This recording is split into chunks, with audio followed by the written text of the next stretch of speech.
more gangs. There's no more drummy, okay? It's out.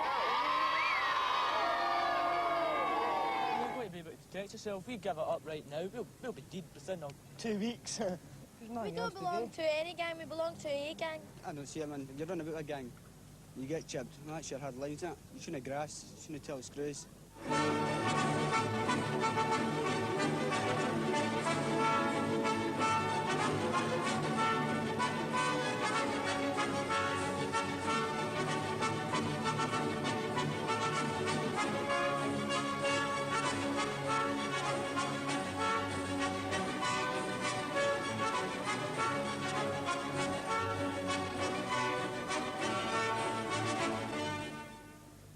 Members of the Shamrock Gang gather in the centre of Glasgow.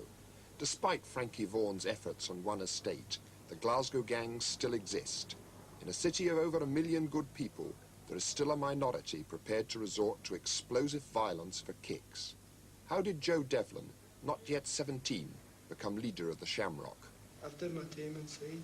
Everybody just, take me for a kill man, because I do things people don't do, Like I say, I'm always at the front of the crowd if there's a fight, I'm always right in the front if there's any damage. There's nearly everybody wants to get to the front, but I always seem to end up in the front, when there's a fight.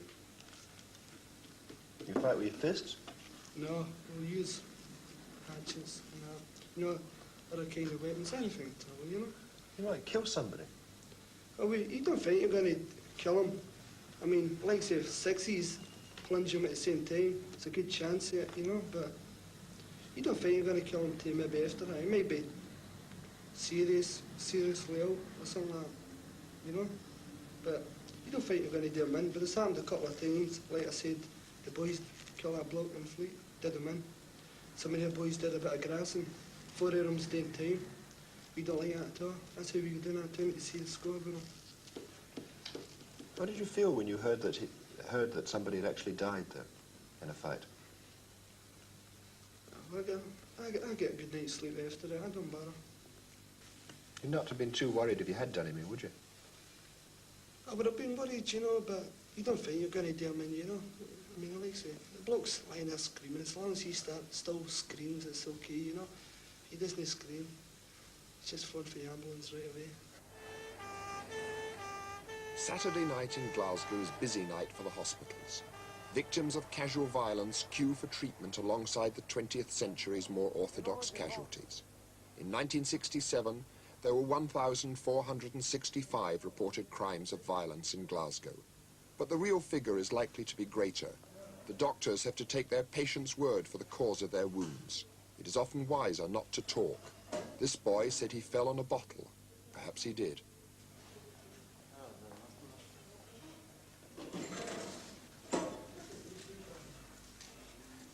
Drink is often the fuel of violence, and alcoholism is 5 times more common in Scotland than England. It is not the only cause. The gangs will fight cold sober, while the drunks sit it out.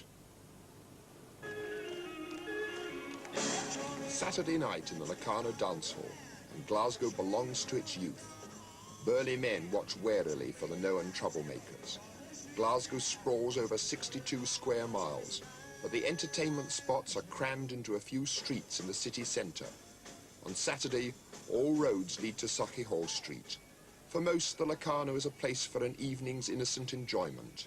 For a few, it is a disputed no-man's land. Everything is planned to nip trouble in the bud. The front door is heavily guarded, and each male must submit to a frisking. Some are known to the doorman and are asked firmly to go elsewhere. But the weapons are not easy to find. Only the boys are frisked, and a sharpened steel comb slips easily into a handbag. The more experienced gang members take good care not to be caught in possession of an offensive weapon. Mr. James Cameron, Mecca's Scottish director, is satisfied his men do a good job. We have been doing this searching since the war, in actual fact. We're looking for alcohol in Glasgow. It's a very well-known thing that you have a carry-out, and they have lots of these teenagers have half bottles of something. If it's not vodka, it's whiskey or something like that, and we're looking for it. We take it off them, give them a ticket for it, and they retrieve it on the way out. That's exactly why. At the same time, no doubt you've heard about the violence in Glasgow, and it serves as a double purpose nowadays. Should they have any weapons with them, we are able to find same. But we're happy to say it's very seldom we do find any weapons. How many staff, how many sort of straight bouncers do you have in there? Well, they're known as supervisors, ballroom supervisors. This word bouncer is it's outdated as far as we're concerned, but we have 12 and a very heavy front door staff, as you see, because we look upon it that the front door is to prevent them coming in altogether. But should anything unforeseen happen inside, we will stop it as soon as possible, as quickly as possible. Some troublemakers succeed in slipping past Mr. Cameron's guard. Then the system moves into action to remove them as quickly and as speedily as possible. But there is no way of planning for the peculiar, unpredictable nature of teenage violence.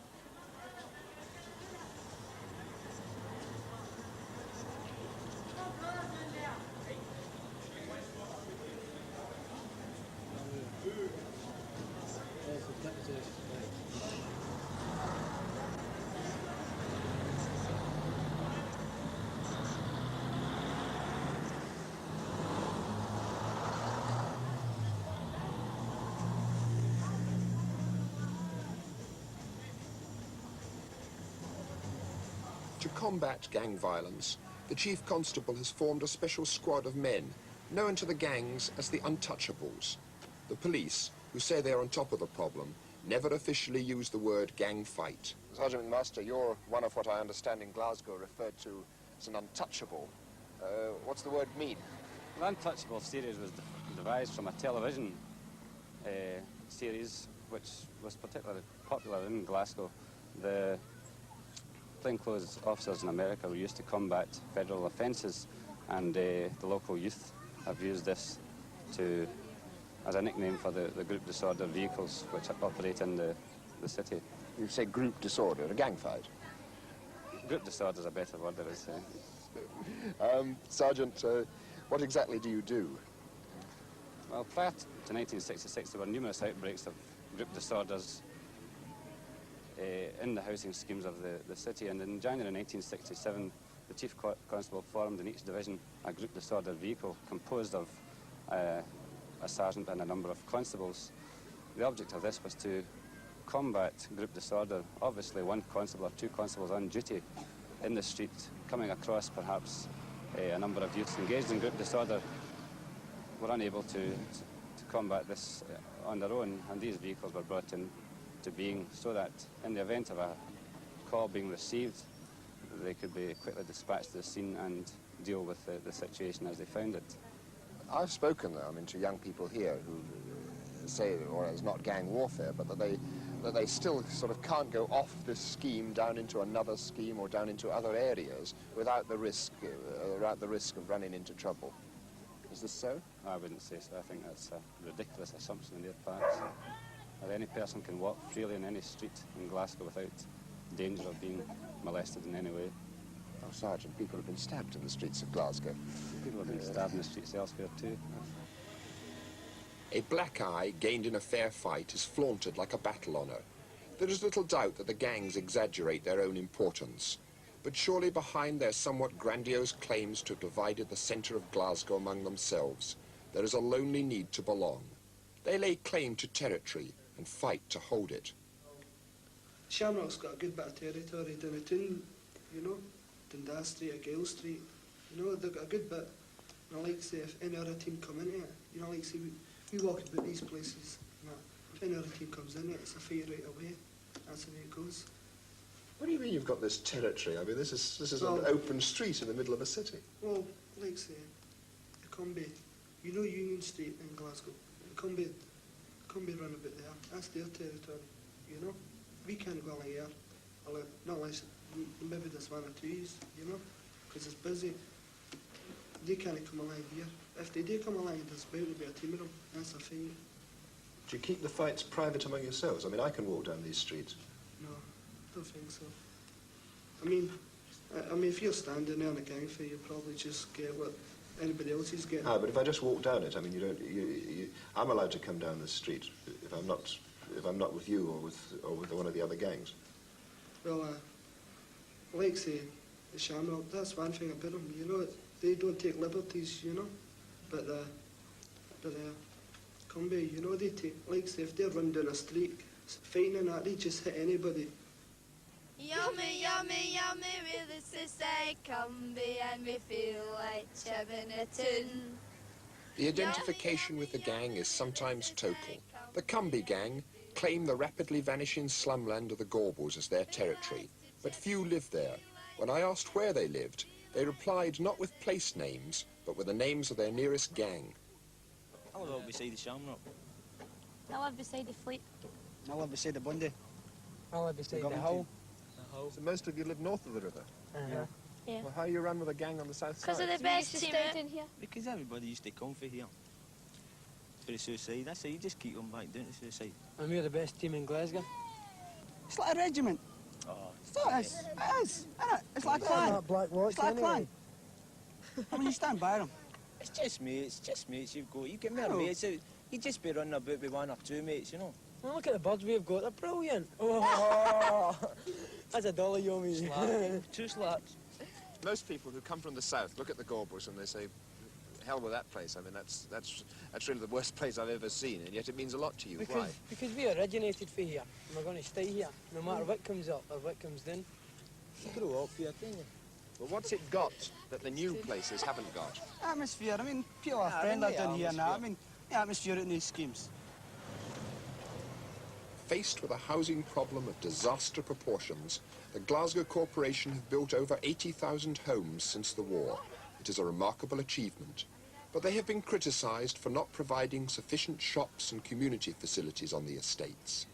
The young say the estates are just a place to sleep, and in Black Hill, the few shops are steel shuttered against the violence which some say is born of boredom.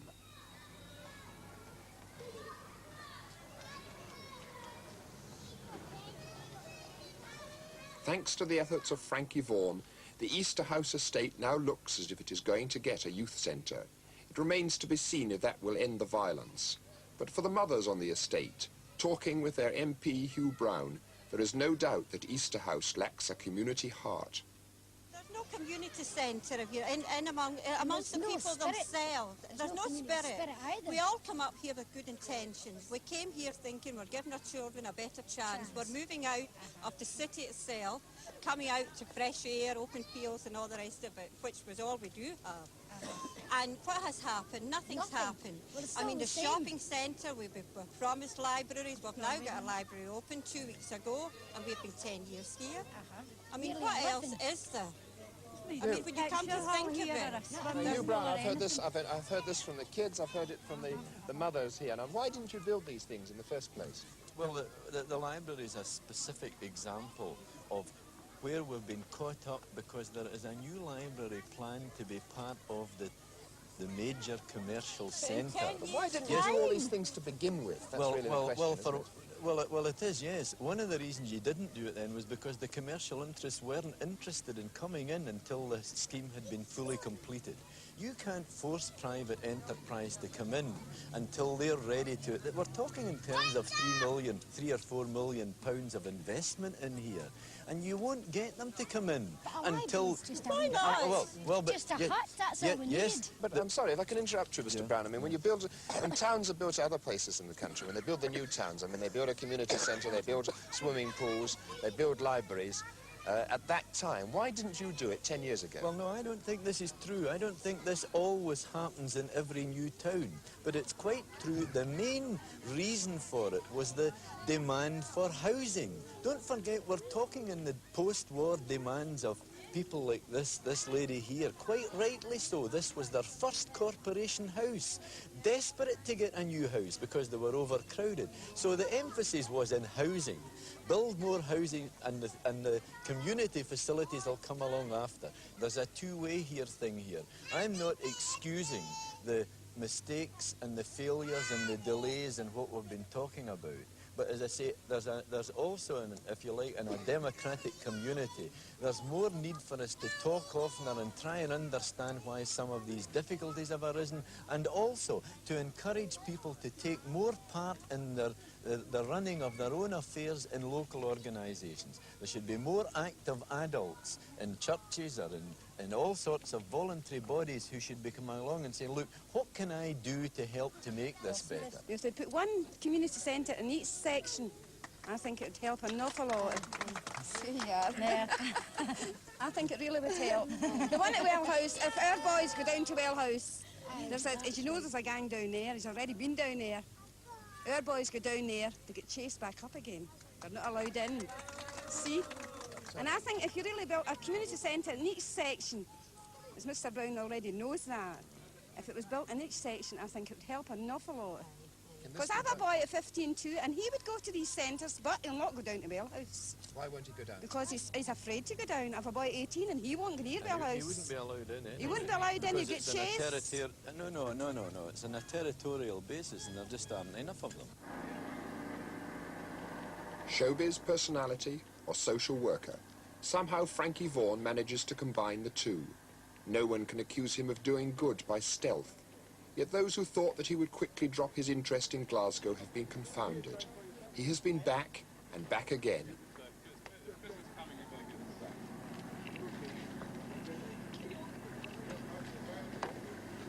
Cheese! Somehow, Vaughan does appear to have established a bridgehead between the adult world of law and order and the youth. Yet his first venture could hardly have given him much cause for optimism. No one knew quite what to expect when the police agreed to Vaughan's proposal for an amnesty, during which gang weapons could be handed in.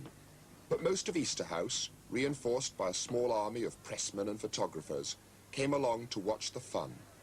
At first it looked as if nothing at all was going to happen. Then the weapons, that is what they were, began to arrive. It looked as if someone had been raiding the backyard of a hardware store. Even by the standards of the gangs, much of what was handed in appeared to come within the category of obsolescent. In the midst of it all, the police maintained a passive neutrality.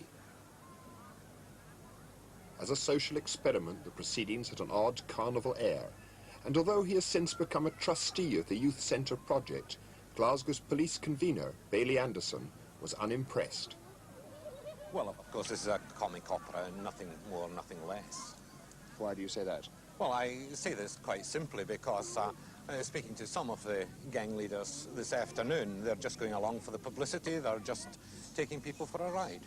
You believe that this is, if it's not done any good, do you believe it may have done harm? Yes, I think it's done a great deal of harm because I think, quite frankly, that this has idolised the people who commit those crimes of violence, and those children see the gang leaders being idolised, being publicised, and of course I think those children will attempt to emulate those gang leaders who have attracted so much attention. Mr. Anderson, if this isn't the answer, what is the answer to Glasgow's gang problem? Well, we have found the problem by deterrent sentences in the High Court. Well, they have been ranging in the past week between 8 and 12 years imprisonment for attacks by an offensive weapon, and I think this is the real and the true answer. We must just simply, it's at the stage when we have to frighten people into good behaviour. But aren't there, in fact, also, deep social reasons for this? No, well, I don't see the deep social reasons for this, because we have got hundreds and thousands of good kids here in Easterhouse who live in the same housing conditions, who have the same educational opportunities, who have the same job prospects. They behave themselves. They are good citizens. So, you see, I cannot accept that. Don't you accept what many sociologists and people like that say are the underlying causes of the gangs, the lack of a community spirit, the lack of a community life in the estates and things like that? I don't accept this at all, not for 1 minute, because not all the gangs are centred in Easterhouse or in the vast housing estates. So let the sociologists explain why why gangs should not be in other areas of the city where there is a similar problem. It seems to me what you're saying, Bailey Anderson, is that the authority has no more answer to the gangs than simply to meet their violence with heavy sentences. Yes, I think this is the real answer, because I quite simply believe that the greatest deterrent against a person committing a crime is the assurance, certain knowledge that they will be caught, convicted and adequately punished. I know this is frightening people into good behaviour, but I am afraid that this is the only answer, and as police convener, this is the action that I'm taking, and which is meeting with quite a degree of success. You're going to end up in Barlinnie if you go on like this, aren't you, Joe? It's a good chance, yeah. Probably will come, you know. But, well, I mean, if it comes, you know. You don't fancy it, but you can't be helped, you know. You don't think you're getting to jail, but if you get jail, that's it. What does the gang mean to you, Joe? How important is it in your life? It doesn't mean Thomas. It doesn't bother. You know? Just that. There's nothing else to do, so... I mean, started running a bit for, you know, for a laugh, you know? Started running a bit with them. Then people get to know you. You get to know people and that. And that's it. You just got to keep going. Keep on going with them. Because you can't chuck it. Yeah, when it's all said and done, Joe, you'd really like to get out of it, wouldn't you? I'd like to go, but it's too late now. Maybe if I mean, I'm good, I'll try, you know, stay away, but tried a couple of times. It's hard, you know. We offer the same kind of opportunities to these youngsters that we would offer to middle-class children. I think there's a very strong social class problem here. We have to give them good schooling, and I mean really good education. We have to give them social opportunities to be able to talk in a civilized way, to be able to behave in a civilized way. We have to offer them entertainment opportunities with constructive use of themselves in a variety of ways. We can't start this, I don't think, with the 17-year-old very easily. We're always doing a repair job on the 17-year-old. We've got to start with the 3-year-old in terms of preschool playgroups. We've got to have smaller classes in school. We've got to have play facilities outside the school. We've got to involve the mothers and fathers of the families, not in a negative, but in a positive way. Now, what I mean by that is that at the moment we tend to attack the parents for not being good parents. I think what they need is help in understanding the kind of activities their youngsters are engaging in. We've got to increase the opportunities for these young people to get jobs like apprentices and not just dull labouring jobs that aren't worthwhile doing. By the time the social reforms that you talk about and the expenditure of money that is needed is taking place, a lot of these people are just going to be in jail, the 16, 17-year-olds, aren't they? Yes, this is very sad. And perhaps we've got to make a decision to let this generation go. One of the things that worries me is that people are always moaning about these problems, but they're never prepared to take a cold look at what it's going to cost to mend them. And I would suggest that if we started really preventative levels of work, that we would find that this was helping a lot of problems other than the particular one they're worried about, gang violence. The children greet Frankie Vaughan as they would any pop singer, but the response of the teenagers has been more interesting and is of much greater importance. The reason I came here today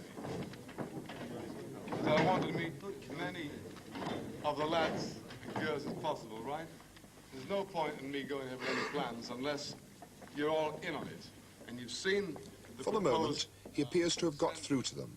In return for his promise to help raise money for a youth centre on the estate, the Easter House boys have agreed to give up their allegiance to the gangs. They've even scrubbed the slogans from the walls. Things that you want to be involved with in the centre. For sport, there's badminton, tournament tennis, boxing ring, trampoline, 9 table tennis. Table tennis. No one knows how long the truce will last. And even if the experiment is a success, it will not mean that the problem of Glasgow's violent teenagers has been solved overnight. But a new start has been made. And then, of course, you've got coffee areas and a place to dance, sort of discotheques. But not all Glasgow's youth live in Easter House. For the Spur gang from the slums of Bridgeton, a trip to the hills is an escape. It is also a reminder that other social workers, less well known and less equipped to raise money, live with a problem of a bored and potentially violent youth every day. John Webster is a Church of Scotland minister, but there is little deference in the gang's attitude to him. He can promise them very little other than his friendship and the hope that he may persuade others to care. What are you really trying to do with these lads? What's it all about? It's a good question. What are they trying to do with me? You saw this just a minute ago, didn't you? To be friends, if you want the easiest angle. To try and show that someone cares in an impersonal, violent world. This sounds perhaps high-fluting. I think it's just a statement of fact. To show that someone cares. At school, fairly impersonal. Home life, fairly impersonal. Work, fairly impersonal. The street corner, the pub, the toad. The police, all impersonal. It has to be in many cases. Treat them as human beings. They'll respond. Do you think that by doing this, though, you say they respond, do you in fact think that you can do anything to sort of lessen the violence of Glasgow? I think so. I think if there was a lot of clubs like this, a big contribution could be made. We don't say we've the answer, but certainly the answer doesn't lie in pontificating from vacuums of inexperience. Letters to the papers. You know, get your MP, the councillor should do this, the police should do this. And the people who write these letters will not roll up their sleeves and get their hands in amongst it. If you know the boys as persons, then it seems there are redemptive possibilities. What's a trip like this mean to them? Well, I think you can see for yourselves. It's escape, you know. The police aren't here watching them. The local people aren't here. There's no one. They're just themselves. They can escape. They can be themselves. They can be rowdy. They won't be held for breach of the peace or anything like this. They're living here. Look, I mean, throwing stones around, cooking, putting a tent up. Complete escape. They wouldn't like to live up here, mind you. They're much happier living cheek by jowl in their own community, with flooded backcourts, with choked drains and this sort of thing. But here for a while they've escaped. The only way to do it is to get down amongst them. Bridgeton and other districts in Glasgow are leaderless communities because the professional people, they just bail out at night and the community reverts to type. There is no solution. We have no solution. But I think the nearest one can get to showing some kind of solution is to identify oneself, to care, to befriend, and you'll find that many of these boys, much maligned, are the salt of the earth. Mr. Webster, you talk about this sort of professional exodus and the need perhaps for the letter writers and those who condemn to come in and help. But are there specific things that the government, that the Glasgow City Fathers can do? I think do the same as your professional people might do, provided there is a little money available. Come in and befriend. People with cars can take 6 boys away for a weekend, skiing in the winter time, hill climbing in the summer. Get to know just a small group. Let them see, I think, that the cars that flash through daily, you know, that the professional people in them care, that the bosses at the work care. The old days, it was an awful lot to be said for it when you had the community village built round the factory. When bosses and workers, in their spare time, played on the bowling green, played elsewhere together, were seen in the pubs together. Do you think there's much likelihood of this happening in Not Glasgow? a hope, not a hope. And so you've no solution. The only solution is that somebody cares.